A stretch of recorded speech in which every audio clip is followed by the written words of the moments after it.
Menghadapi perih dan kerasnya kehidupan, kita selalu punya satu hal yang membuat kita bertahan. Beberapa dari kita mendapatkan kekuatan saat melihat mata-mata tulus dari anak-anak tersayang. Beberapa dari kita mampu menjalani kembali cerita kehidupan dengan energi dari genggaman tangannya yang mungil dan gelak tawanya yang tanpa dosa. Di Sahabat Bicara kali ini saya bertemu dengan sahabat saya, Anita, di mana perihnya kehidupan telah membawanya menjadi inspirasi saya untuk mengerti arti kata tegar. Saya Cheryl Hatumesen, yuk kita dengar Sahabat Bicara. Kak Anita. Halo Kak Serly. Jauh-jauh dari Depok. Jam berapa tadi sampai? Tadi jam 10 aku sampai sini. Jam berapa sampai? Jam berapa jalan? Udah sejaman doang lah. Sejaman doang. Aku tuh baru tahu ya.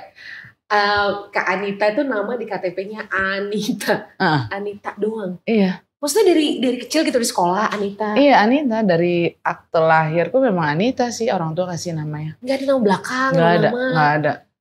Harusnya ada, biasanya kan nama keluarga ya. Iya. Mungkin orang tuaku lupa kali. Tapi itu kalau misalnya di apa namanya? Nama belakangnya Sanusi sebenarnya, ada keluarga. Tapi gak ada ya? Gak ada. Jadi kalau lagi naik flight itu pasti Anita gitu kan? Ya kadang manggil orang Anita doang gitu. Tapi sebenarnya Kak Anita ya di Sahabat Bicara ini karena aku pengen ngasih unjuk that betapa kuatnya seorang wanita ya, kata orang. Perempuan itu kan pain tolerance-nya tinggi banget, makanya mereka bisa melahirkan dan segala macam. Tapi kalau Kak Anita ini ternyata kisah hidupnya kayak pain tolerance-nya udah paling pol ya. Mungkin ceritain ke awalnya gimana sih, Amin, dari lo kecil gitu, background story keluarga gimana? Mungkin karena dari umur 16 tahun ya. Aku kan tinggal sama tanteku. Waktu itu dititip sama orang tua di sana. Tapi orang tua itu cerai atau enggak, apa gimana? Enggak. Oke. Jadi dititip karena ekonomi? Iya. Karena aku tulang punggung keluarga waktu itu. Mungkin karena pada saat itu papaku lagi tidak ada pekerjaan yang pasti. Jadi pikir waktu itu masih baru, malah belum dapat ijazah ya. Tapi kebetulan aku dibantu family dari keluarga mama saya. Akhirnya saya tinggal di Jakarta Pusat kan. 16 tahun? Umur 16 tahun. Saya kerja, syukurnya saya langsung di kantoran kerjanya. Meskipun hanya marketing ya. Di situ saya fokusin dan bisa membantu orang tua. Saya punya adik 2 ya waktu itu. Yang harus saya biayain sekolahnya. Posisinya masih SMP, adik saya yang nomor 2, yang satu masih SD. 16 tahun kerja, di mana anak 16 tahun biasanya masih baru mulai main malah gitu kan. Iya.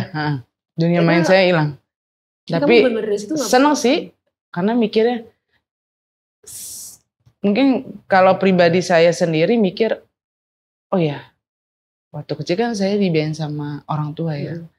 Mikir mungkin ini caranya saya bisa balikin, membantu mereka lah ya, kasarnya gitu, membantu untuk biar ada kehidupan juga gitu. Biar hidup lebih baik. Lebih baik gitu. Itu 16 tahun. Kerja sampai saya di usia 30 saya baru merit. Jadi kamu karena asik kerja, sibuk kerja, 30 baru nikah? Iya. Oke. 30 itu pun masih dijodohin. Bukannya memang pure ketemu kita. Itu karena kamu gak pernah main atau kayak gimana, Kak? Iya, betul, gak pernah main. Aku dijodohin sama, kebetulan tanteku punya kenalan, sahabat, sama anak ini gitu. Tapi pada saat itu, sorry aku potong, kerjaan settle ya? Oke. Karena sampai detik itu, syukur aku gak pernah nyusahin orang tua sih. Sebisa mungkin bantu mereka lah gitu. Udah akhirnya nikah nih? Nikah. Karena sebelumnya sebenarnya ada proses juga sih sama orang tua. Kok papa mama sebenarnya belum tua-tua banget waktu itu. Cuman aku mikir mungkin ini memang waktunya aku bantu kali ya. Sampai kadang berpikir mau pulang ke rumah tuh papa mama suka ribut kan. Jadi agak takut pulang juga sih. Makanya saya gak pernah pulang. Lu gak pernah pulang karena nggak kangen? Karena apa? Apa di rumah? Sebenarnya kangen, cuman karena kondisinya nggak baik di rumah, membuat saya kecewa. Lebih baik saya tinggal tetap di tempat tante gitu. Oke, jadi Kak Anita nggak berasal dari keluarga broken home, maksudnya papa mama nggak pisah, tapi juga hubungannya kurang baik. Nggak baik ya. Jadi saya melihat di sana, jadi karena saya kadang berpikir, kok mama taruh saya di tante, sedangkan adik-adik maksudnya dirawat. Ada kekecewaan juga. Iya, ada kekecewaan sih, cuman saya mikir harus berjiwa besar lah. Karena mungkin saya anak pertama kali, jiwa saya lebih kuat kali ya. Lebih besar hati lah ya, nerima semuanya. Cuma saya mikir, oh ya udah deh, gak apa-apa deh gitu. Mungkin rezekinya di sana gitu. Sampai waktu itu saya kan masih ikut papa ditaruh sana, cuman di pasar. Saya mikir, di pikiran saya mikir mesin ATM-nya apa gimana ya, kalau papa waktu itu sempat udah bekerja juga, tanya bertemu saya untuk masalah ekonomi doang ya, tapi nggak pernah seneng nggak di sana, nggak pernah ditanyain sih gitu. Cuman ya udahlah, mungkin hidup saya memang jalannya gini. Saya mikir akhirnya nggak apa-apa. Sampai di usia, saya sibuk kerja terus sampai di usia 30, tante saya lihat saya, kamu nggak mau nikah gitu. Nah, nanti aja, masih banyak yang aku kerjain. AI, kalau kebetulan keluarga mama saya Chinese, jadi manggilnya AI tante itu ya. Terus Nita nikah lah udah umur 30. Orang-orang bilang wanita perawan tua ya, kalau zaman itu kan harus umur 24 sebenarnya udah nikah. Cuman aku mikir nanti aja lah, kenapa sih gitu. Aku udah banyak yang harus aku kerjain, tahu sendiri kan bagaimana aku harus berjuang semuanya. Ya udah, ayo ada kenalan. Nah, mulailah saya dikenalkan. Pertama saya menikah itu dengan orang ini, yaitu memang masih sahabatan AI saya ya. Dikenalin, akhirnya saya married di usia hampir 31, masih 30 sih ya. Dia usia berapa mantan suami? Mantan suamiku itu beda 17 tahun. Oh, jadi udah bener-bener dewasa ya? Iya.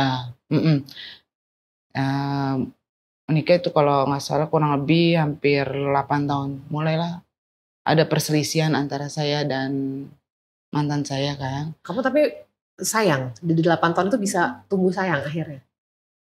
Sayang, ya seperti biasanya karena dijodohkan ya, timbul sayang itu setelah saya ada anak. Saya berpikir saya sama punya anak 3. Dari dia? Saya mikir ada, karena saya berpikir saya takut seperti nanti saya sendirian lagi. Saya punya anak ya harusnya biar ada temen gitu nantinya. Saya memikirnya gitu karena saya berasa dari kecil sampai saya segini saya sendiri gitu. Mungkin kalau saya punya anak ada temennya hidup saya nanti gitu. 8 tahun saya batara rumah tangga sama mantan saya itu mulai banyak perselisihan sih sekitar pernikahan ke 6 dan 7 ya. Nah itu udah mulai. Apa tuh kalau boleh tahu masalah yang paling gedenya Kang? Paling besarnya sih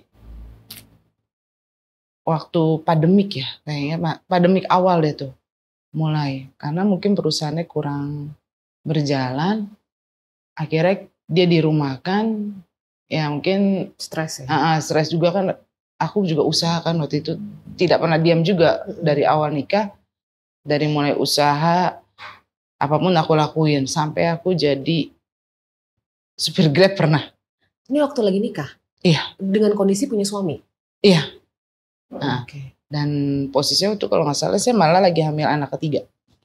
Hamil anak ketiga jadi supir taksi online? Iya, online. Tapi itu cuma tahu hampir cuman karena udah mentok perut saya di antara setir itu, jadi saya keluar dari Grab. Nggak mungkin saya paksakan karena seminggu lagi atau 2 minggu lagi saya mau melahirkan. Apa yang bikin kamu akhirnya maksa? Udah deh aku cari duit deh nih. Adanya kesempatannya jadi supir online. Karena aku masih membantu orang tua aku kan dalam pernikahan itu juga. Jadi di dalam Setelah kamu dari 16 tahun, kamu pergi kerja, kamu bantu orang tua. Biar adik-adik dong berarti ya. Setelah kamu nikah masih juga? Masih. Karena kan mungkin pakai duit suami untuk bantu orang ekonomi tua. Suami ada, cuma memang hanya mencukupi anak-anak aja. Betul. Di luar itu kan aku nggak bisa paksain kan. Otomatis saya harus cari lagi gitu. Bagaimana caranya di sana bisa tertutup, di rumah bisa tertutup juga, berbareng lah ya. Meskipun itu tanpa sepakatan suami sih, karena saya pikir kalau ngomong nanti jadi cekcok kan, nggak enak sama keluarganya. Jadi pikiran ya udah bareng-bareng aja semua, yang penting terpenuhi lah ya gitu. Udah pokoknya kalau nggak salah itu sekitar awal pandemik, usahanya hancur, dia dirumahkan, saya double rumah juga, keluarga papa mama saya juga harus kan saya tetap mau cekcok, karena mungkin mantan suami saya kan orang ada juga, jadi ya udahlah. Dia pun nggak mau, lebih pilih pendapat keluarganya daripada saya mikir ya udah mau bisa gitu. Masalahnya apa yang bikin akhirnya? Ada keluarga yang saya nggak enak ngomongnya, itu keluarga ada lah, keluarga lah intinya, keluarganya. Akhirnya kita cekcok besar itu, dia nggak balik pulang, akhirnya saya hilang begitu aja kan, pergi. Dia nggak ada kabar Kak? Nggak ada. Itu setahun nggak ada. Kalau nggak salah sekitar setahun, 6 bulan dia nggak ada. Saya tunggu nggak ada. Saya cari ke rumah keluarganya pun menolak, seolah-olah tidak ada mantan saya. Akhirnya saya pikir, yaudah nggak perlu dipertahanin. Karena buang waktu saya perlu ada kehidupan yang benar, harus bagaimana nih ke depannya. Karena saya bawa 3 anak dan masih kecil-kecil waktu itu kan, sekitar 6, 5 sama 2 tahun. Gak bisa nih, saya harus konsentrasi satu saya harus lepas dulu kan, otomatis Kak. Harus bisa hidupin 3 anak ini, gimana ya caranya ya. Akhirnya saya mulai dagang. Saya berani waktu itu buka franchise kayak makanan atau minuman gitu lah ya. Udah jalan. Akhirnya jalan, bisa tutupi. Akhirnya masalah pandemi kan, masih itu tahun kedua. Aduh naik turun ya, gimana ya caranya. Mulai dagang, saya jual spray. Spray. Saya bawa ke kampung-kampung dekat rumah saya kan, ada ya komplek-komplek. Nawarin door to door gitu? Door to door. Bahkan di rumah tetap jual ayam. Sampai anak saya minta, kalian bantu mama ya untuk jualan ayam ini. Karena kan saya tinggalin kan otomatis tempat. Jadi saya tinggal tapi depannya bisa dagang gitu. Dan dia hanya buka kaca, mereka kalau ada yang beli ayam itu dia kasih kayak ayam fried chicken gitu sih ya. Iya. Bisa sih bantu. Jadi tektokan sama anak, mama antar pesanan dulu ya. Sekalian bantu jualin itu spray juga kan aku waktu itu. Masuk ke dalam ganggang. Ya udah akhirnya tercukupi anak-anak sih ya. Setahun, 2 tahun. Semua kerjaan saya kerjain. Tapi saya nggak bisa kerja di kantor karena masih ada anak yang paling kecil. Nah itu nggak mungkin adiknya, kakak-kakaknya bisa pegang kan. Karena masih terlalu dini. Tetap saya ya usaha apa aja saya lakuin. Dari mulai dagang, terus jualan, sampai terakhir saya pernah streaming juga. Tapi gak bisa nih kalau saya ngandelin 3 ini doang. Modal saya menurun kan akhir-akhir. Karena masuk sana punya modal segini untuk ukuran anak-anak dan rumah. Cari lagi, lobang lagi, tutup lagi ke sini. Ya gali lobang, tutup lobang. Aduh gak bisa nih, saya harus putar otak gimana caranya supaya semua aman. Sekolah anak gimana tuh saat itu? Sekolah anak aman. Syukurnya waktu yang pertama laporan saya mau tarik anak saya ke negeri aja. Kenapa? Ya karena begini biar gratis karena saya sama papanya udah nggak bisa. Oh gitu. Gini aja kita pertahanin. Nggak tahu, mungkin Tuhan kasih hebat sih ya di sana. Ada yang bayarin di sana, entah donasi dari mana. Sampai detik ini masih pokoknya ada aja gitu loh Kak. Jadi rezekinya nggak tahu dari mana itu datang aja dan anak-anak tercukupi kan. Itu itu sih hebat bagiku. Oh berarti aku harus berjuang, nggak usah takut ya. Emang ada langkahnya gitu. Setiap mungkin karena anak-anak juga tahulah sampai batas mana Tuhan kasih kita kekuatan dan dikasih jalannya cepet gitu. Iya. Uh-uh. Oh, terus akhirnya dagang loh Kak, spray. Iya. Habis dagang Semua spray. pakaian dalam aku jualan. Door to door kamu Door tawarin to door, gitu. door to door. Misalkan lagi di perumahan mana, saya bawa ke sana. Ada teman kan, ini beli-beli keluar gitu. Bahkan di bazar saya jagang juga. Kalau di bazar nggak begitu lama, karena kan mendatangnya cuma hari-hari libur aja. Tapi kalau saya door to door setiap hari pun saya bisa. Oke. Nah, kalau makanan mungkin saya pakai aplikasi online juga. Kadang tawarin teman-teman yang lagi ada acara di sekolah, tawarin aja semuanya. Itu sampai kapan akhirnya dagang-dagang door to door itu sampai berapa lama? 4 tahun ya. Wow. 4 tahun. 4 tahun saya door to door. Karena kan percaya saya sekarang udah hampir jalan 5 tahun. Nah, akhirnya baru 6 bulan yang lalu lah saya mulai mencari pekerjaan. Dan mulai saya jadi kerja supir. Saya ambil. Terakhir saya jadi koki, saya ambil. Nah yang sekarang saya jadi SPF, supervisor di sebuah resto di Persaya, udah sampai sekarang. Udah enakan Kak? Iya. Aku pengen tanya ya. Kamu pernah gak ngerasa, aku capek banget loh ngejalanin ini? Udah, sering kadang saya pikir pasti. Apa yang bikin kamu kuat selain anak-anak? Kalau anak-anak pastilah. Yang buat aku kuat, tanggung jawab. Tanggung jawab kok. Anak. Dan mama papa. Papaku sudah almarhum sih kira-kira 2 bulan yang lalu. Tapi mungkin setelah papaku, adikku kan udah mulai setahun inilah ya, atau setahun setengah, aku udah gak biayain karena adikku yang nomor 3 udah bagus lah kerjaannya. Jadi pokoknya setahun setengahan lah saya memang udah gak biayain. Pas traktir sebelumnya memang masih membiayai gitu. Pernah gak sih gak punya duit banget sampai di dompet tuh yang ada duit tapi anak harus minum susu? Pernah. Tapi gak tahu besokannya saya dapat rezeki, ada pesanan begitu banyak. Untuk kalau nggak salah itu buat panti sosial juga. Iya. Berapa pack ya? Kira-kira 400 kok. Tiba-tiba dapat. Padahal gak ada duit tuh tadi. Gak ada. Tinggal di bawah 100.000 lah. Dan temanku memang ada beberapa teman juga membantu sih. Nawarin. Kita bikin satu komunitas yang dia nawarin entah ke sekolahnya atau panti buat bakti sosial. Itu besoknya tiba-tiba Nit besok pesan ini ya buat donasi 400 pack. Itu berentet terus Kak. Entah kenapa itu memang udah jalannya Tuhan lagi saya balikan. Memang rezekiku karena selama aku masih ada orang nih di belakangku yang harus aku biayain. Ada aja rezekinya itu sampai detik ini. Aku juga sampai makasih ya Tuhan gitu. Ini Kak Anita percaya Tuhan yang pertama memang doa. Aku percaya doa sih. Kalau nggak sekuat sampai sekarang kan. Iya. Semua kan titipan, jadi tanggung jawabku lebih besar. Aku mikirnya ada tanggung jawab yang harus aku jalanin. Jadi nggak perlu takut ke depannya gitu. Pernah nggak ngerasa sakit hati sama mama papa yang? Pernah. Waktu sebenarnya sebelum aku nikah itu aku udah rasa sakit hati.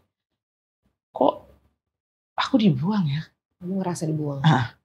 Pertama aku merasa dibuang, kedua datang saat membutuhkan gitu. Tapi aku mikir, oh ya karena mungkin aku dilahirkan kali ya. Jadi mereka berpikirnya selalu bilang take and give mana? Oh gitu ya, dunia beda ya. Pemikiran orang beda kan ya. Kalau saya kan mikirnya tanggung jawab ya beda ya. Terus orang ya gimana pun mereka tetap orang tuaku ya Kak ya. Ya mungkin cara mereka berpikirnya berbeda sama orang tua yang lain. Saya juga nggak semua orang tua seperti itu kan. Cuman mikir, ya udah nggak apa-apa selama saya bisa gitu. Tapi kalau saya cuma semampu segini, ya terima aja gitu. Tapi kadang suka marah, pernah juga mereka nggak terima. Pernah gitu. Marah sama kakak? Pernah. Sampai Karena, pukul aku pernah juga. oh ya? Itu tuh gimana ceritanya? Kamu ngasih uang tapi uangnya? Waktu itu pertama aku tidak mau pulang tuh waktu itu pernah. Gara-gara aku pulang, uangnya nggak senominal yang diminta. Nah, terus akhirnya sejak itu aku trauma, tidak pernah pulang. Jadi saya stay tetap di rumah tante, tidak mau pulang. Kalaupun tante bilang, "Nih pulanglah, kasihan mama papa." Iya pulang. Aku ada pulang tapi melengkok nggak ke rumah. Aku pergi ke rumah temanku aja. Nginep 2 hari, pulang lagi ke rumah tante supaya kelihatan udah ke rumah sana gitu. Iya. Sebenarnya durhaka, mungkin pikirannya durhaka kali orangnya. Tapi aku mikir, enggak lah, aku kerja buat orang tua. Tapi daripada di rumah, Papa Mama sering cekcok juga kan, membuat aku berpikir, nggak ada ketenangan hidup. Lebih baik aku pergi ke rumah temanku yang emang aku besarnya jadi di jalan gitu sama teman-teman kan. Tapi aku ambil selalu positif, biarpun aku besar di jalan ya, sama di luar, sama orang-orang di luar. Ambil positifnya semua dan sampai sekarang aku kuat dan jalan aku bener sih gitu, nggak pernah yang melenceng atau aku minum-minum atau berbuat yang nggak baik gitu, nggak pernah. Narkoba pun aku nggak pernah, syukurnya gitu. Iya. Karena mungkin kamu lingkungan aku milih kayaknya. Ya kamu juga sibuk banget gitu iya, kan. Kerja. Berarti kerja terus. Kerja. Tapi sekarang dengan apa yang udah kamu alamin sama papa kamu, terus outputnya ke anak gimana Kak? Maksudnya kadang kan memang nih kalau orang Indonesia nih kita suka-suka baca anak adalah investasi. Ya. Iya. Padahal kalau menurut aku anak bukan investasi ya kan, anak adalah pribadi sendiri. Iya, betul. Apa pendapat kamu soal itu? Kayak ntar kalau kamu udah tua siapa yang ngurus kalau bukan anak, kalau nggak punya anak? Itu gimana tuh Kak? Apakah kamu akan enggak? Kalau aku punya prinsip gini Kak, seperti tadi aku bilang, aku punya anak tanggung jawab. Aku besarnya setelah dia besar, aku tidak mau nyusahin anakku, karena dia punya kehidupan sendiri gitu.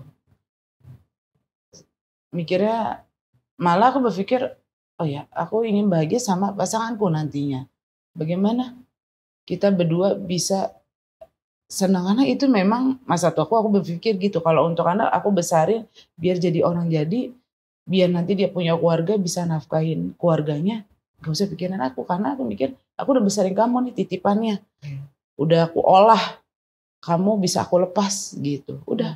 Jadi tidak mau nyusahin anak gitu, nggak kepikiran. Kalau mungkin orang tua malah berpikir aku investasi mereka, udah lahirin nih, udah sekolahin, kasarnya minta balikin dong gitu. Nah aku nggak mau kayak gitu, aku udah putus tuh kayak gitu, nggak mau. Kamu nikah lagi nggak Kak sekarang? Pengen sih gitu. Tapi belum. Apa sih yang kamu cari dari laki-laki setelah hidup kamu yang tough ini ya? Apakah harus laki-laki yang bisa menghidupi, yang kaya, yang bisa menghidupi, atau yang kayak gimana yang kamu cari? Nggak, aku nggak mau yang kaya, karena kemarin trauma sama yang kaya. Tanggung jawabnya nggak ada kan, harus fight dulu, lepas, kita kayak dibuang di sampah. Ternyata orang yang kaya, mungkin nggak semuanya ya Kak. Iya. Tanggung jawabnya juga nggak pasti. Kalau yang kaya juga kan nggak menjamin. Jadi nggak gitu. Tahu kayak apa. Yang penting berarti cowok yang tanggung jawab gitu. Iya. Yang pasti yang buat aku bahagia sih itu Kak. Apa yang bikin kau bahagia Kak? Kamu tahu nggak? Aku ngeliat gini loh. Kamu selama ini dari hidup gitu ya, dari kecil mungkin, kamu berpikir untuk orang lain Kak Anita. Iya. Untuk mama kamu, untuk papa kamu, untuk adik-adik kamu, anak kamu, suami kamu. Iya. What you do for yourself? Sering orang tanya, aku lebih peduli di lingkungan aku daripada buat diri sendiri. Tapi aku merasa, apa ya, sama aku hidup, aku pengen di sekitarku tuh bahagia.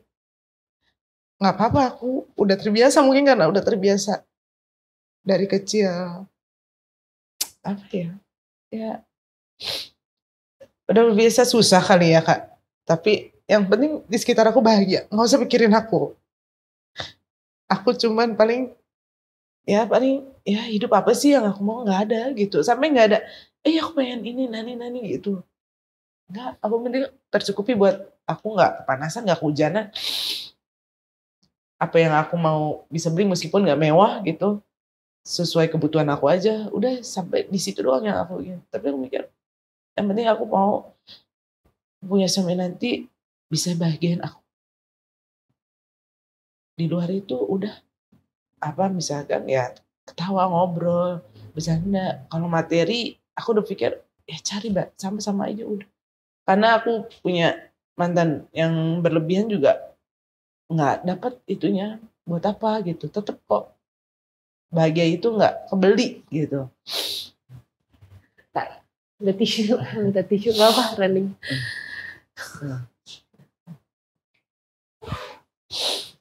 Sorry Kak. Thank you. Maaf, makasih. Oke. Tapi aku ngeliatnya kayak kamu menormalisasi nggak apa-apa gue nggak bahagia. Tapi kan kamu juga butuh bahagia Kak. Iya benar. Tapi kamu kayak nggak.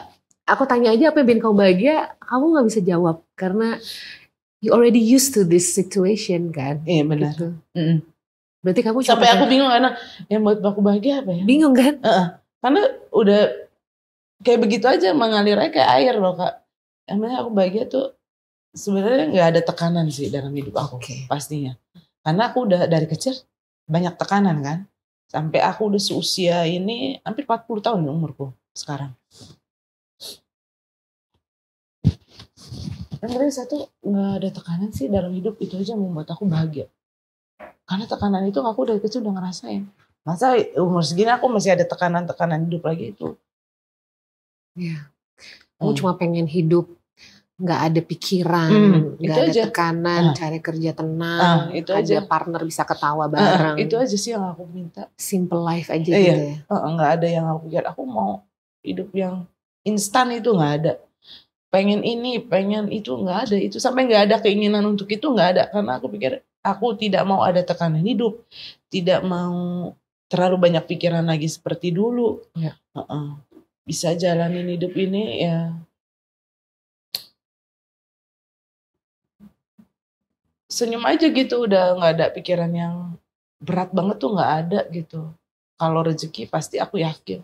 Dari 16 tahun aku umur sampai setua ini udah 40. Pasti ada sih, nggak mungkin nggak ada sih Kak, selama kita masih dikasih hidup di dunia. Itu aja. Iya Kak, pasti. Apa yang selalu kamu sampaikan ke anak-anak kamu kan, karena dia juga pasti ngelihat, mereka juga ngelihat kan kayak strugglingnya hidup kamu, sampai mereka mau bantu untuk jualan. Apa sih yang selalu kamu sampaikan? Kadang-kadang kan anak sekarang kalau kita nggak ajarin hidup susah juga nggak mau gitu kan. Iya, itu gimana tuh? Apalagi anak kamu masih sekolah di sekolah yang lama kan, yang notabene tuh ibaratnya teman-teman mereka pergaulannya yang berada. Itu gimana, mereka minder nggak? Kalau anakku yang pertama nggak pernah, mungkin kalau dia nggak pernah nuntut, Ma aku mau temanku beli ini, nggak pernah sih Kak. Bahkan kalau lagi ke tempat mall gitu, Ma ini boleh nggak? Ya mahal ya, nanti ya Mama nggak cukup uangnya, belum cukup ya Ma. Ya udah deh taruh lagi tuh barang. Memang nggak tahu, ngertiin aja sih semuanya Kak. Nggak pernah sampai ngerengek nangis gitu, nggak. Mungkin kalau yang kecil mungkin iya ya, karena belum mengerti. Tapi yang nomor 1 dan 2 tidak pernah menuntut saya untuk beli barang mewah, enggak. Kadang malah aku yang salahnya di aku ngasih mereka yang cepat gitu, misalkan handphone. Seharusnya memang belum, itu salah saya kasih kadang handphone. Saya mikir zaman sekarang mereka senang kali punya handphone karena ngeliat, malah aku yang suka ngeliat orang kesini dia nggak punya, sebenarnya nggak baik. Itu kan ajaran saya juga salah gitu. Ya mungkin karena kamu pengen mereka dapetin yang nggak kamu dapetin zaman dulu nggak sih? Kehidupan yang kamu. Sebenarnya sih aku kan punya orang tua utuh, tapi malahan nggak dapet kasih sayang itu, nggak dapet. Jadi deh sekarang aku sama papanya udah pisah, ya nggak apa-apa deh dapat dari. Karena pernah anak perempuanku, aku punya anak 3 kan. Pertama laki-laki, kedua perempuan, ketiga laki-laki. Nah yang kedua ini pernah satu saat baru pisah sih. Mama kenapa nangis mulu? Kalau papi nggak ada kan ada aku. Nah sejak itu aku mulai, oh pikiran dia udah sampai di sana ya. Nah ya berarti dia bahagia sama saya. Saya mikir gitu, tanpa ada background papa gitu. Ya udah jalan aja sampai sekarang gitu. Karena dia udah terbiasa dan dia lebih care ke saya untuk apa-apa mama gitu. Tapi udah gak pernah nanyain dari papanya? Apa yang kamu... Kecuali yang kecil, karena di sekolah, Ma aku gak punya papa ya? Papaku kemana ya katanya? Oh ditanya memang. Iya temanku suka nanyain, kalau yang 5 tahun kan suka nanya. Di sekolahnya mungkin dia bingung kali ya, papaku mana gitu. Tapi ya aku bawa santai aja. Gak apa-apa, kan ada mama. Udah. Karena meskipun kita sedih di belakang itu, tapi ya udahlah harus kuat akunya. Kan kuncinya di aku, anak-anak yang mengikuti. Kecuali mungkin kalau dia dewasa dia udah bisa punya pikiran masing-masing ya. Kalau sekarang masih ada di pikirannya di aku kuncinya. Iya. Apa sih Kak yang kamu selalu doain tiap malam? Yang kayaknya kamu selalu doa sampai nangis gitu yang dalam hati kamu gitu.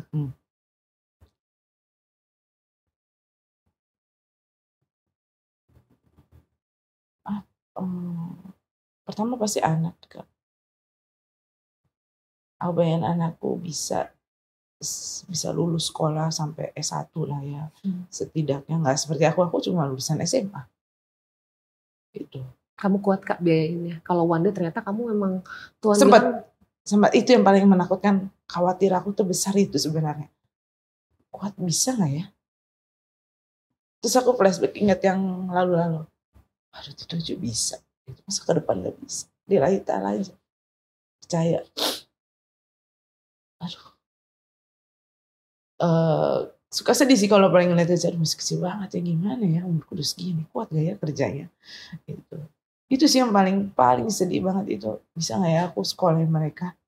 Nggak mikirin aku lagi, dia mikirin mereka juga. Akhirnya balik lagi. Nah, bisa coba. Buktinya aku bisa sampai sekarang gitu. Bisa dapat kerja gitu. Nggak pernah pesimis atau menyusahkan orang lain. Belum pernah syukur gitu Kak. Harus kuat. Wanita itu memang harus kuat sih ya. Apapun aku kerjain semua. Kamu gak pernah ada sekalipun lagi kerja untuk anak, dulu aku dagang gitu. Kamu aduh malu deh harus sampai kayak gini, capek deh gitu. Malu sih gak pernah Kak kalau aku. Paling kamu kadang udah gak ada kayak. Gak ada rasa malu itu udah hilang. Lihat di diri aku tuh dia ada malu. Cuman kadang sedih lihat anak-anak harus membantu aku, iya. Tapi untuk ngeliat aku malu atau dagang, sedang ke pasar, aku pernah jual bawang goreng, masukin ke tukang sayur, gak ada malu. Cuman memang aku pikir selama itu uang yang aku dapat dari jerih payah aku sendiri, aku gak akan malu. Nah, tapi yang aku sedih anakku waktu masih kecil-kecil. Kalau sekarang udah agak besar, aku udah cuek kan, udah biasa lah anak seumur itu ya. Itu 6 tahun loh, 16, 15. Dagang gitu, nggak ngerti kembalian. Aku kasih kalkulator, tapi dia udah bisa kan. Yang nomor 2 tuh udah bisa. Dan syukurnya yang beli juga ngasihnya benar gitu. Itu tuh sedih banget itu aku. Masih umur gitu ya. Bantu aku ya. Aku harus bisa nih. Pasti bisa Kak. Pasti bisa. Mungkin kalau ada, pasti banyak wanita-wanita di luar sana yang harus menjalani hidupnya sendiri gitu ya. Apa sih yang pengen Kak Nena sampein yang mereka juga harus menafkahi anak, jadi ayah, jadi ibu sekalian. Satu sih, jangan berpikir untuk besok. Kalau aku mikirnya untuk hari ini aja. Hari ini tercukupi, besok udah beda lagi. Pasti kalian kuat itu, nggak usah mikir panjang. Untuk hari ini aja. Hari ini cukup untuk sekeluarga kita nafkahin, pasti ke depannya besok ada lagi lain lagi rezeki kita gitu. Pelan-pelan satu-satu kalau nggak stres ya. Iya. Cukup mikir aku sekarang itu 1 hari ini. Besok urusannya besok gitu.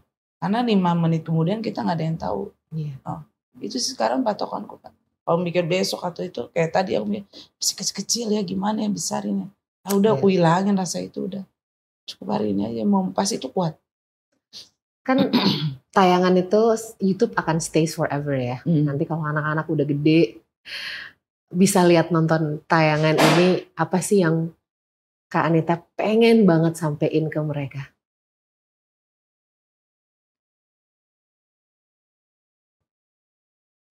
Ini nih. Pelan-pelan aja. Maafin Mama.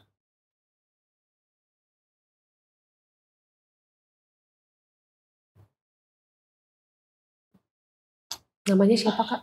Siapa? Anakku. Anak. Marvel, Naomi, dan Thomas. Satu sih maafin Mama cuma bisa segini besarin kalian. Dan semoga kalian menjadi anak yang sukses. Itu sih. Mama gak minta apa-apa. Yang penting kalian bisa berdiri di kaki kalian sendiri. Jangan pernah susahin orang lain. Harus punya rasa tanggung jawab. Gak sayang sama orang di sekitar kita. Cuma itu aja sih Kak. Biar enakan. Aku cuma berdoa setiap hari. Mereka bisa hidup mandiri. Bisa. Bisa belajar itu dari Kakak. Itu aja sih permintaan aku sih Kak. Karena aku pikir kalau kita susah berharap sama orang lain itu kecewanya besar. Tapi kalau kita pakai diri sendiri, kekuatan sendiri, pasti bisa. Aku yakin itu. Dan Tuhan yang pasti utama sih Tuhan. Kalau Tuhan dan berusaha itu pasti. Aja. Di luar itu jangan berharap kecewanya luar biasa. Kak Anita, aku makasih banget. Aku yang makasih banyak Kak Selly udah diundang di sini. Aku doain Kakak juga sukses selalu. Aku pengen bilang anak-anak insya Allah semoga pasti bisa sukses dan menjadi sumber kebahagiaan Kak Anita terus. Tapi aku cuma pengen pesen Kak Anita tuh you deserve happiness. Kamu butuh bahagia kan. Kamu butuh ada orang yang tanya, kamu capek nggak? Kamu pengen apa hari ini? Kamu butuh ada orang yang take care of you. Iya, itu doang sih. Jadi sekali-sekali pikirin diri kamu Kak. Ya. Tapi kalau mungkin anak-anak udah agak besar, jangan selalu ingin membahagiakan orang lain. Kamu juga butuh bahagia. Ya Kak. Ingat itu, kamu butuh bahagia. Amin.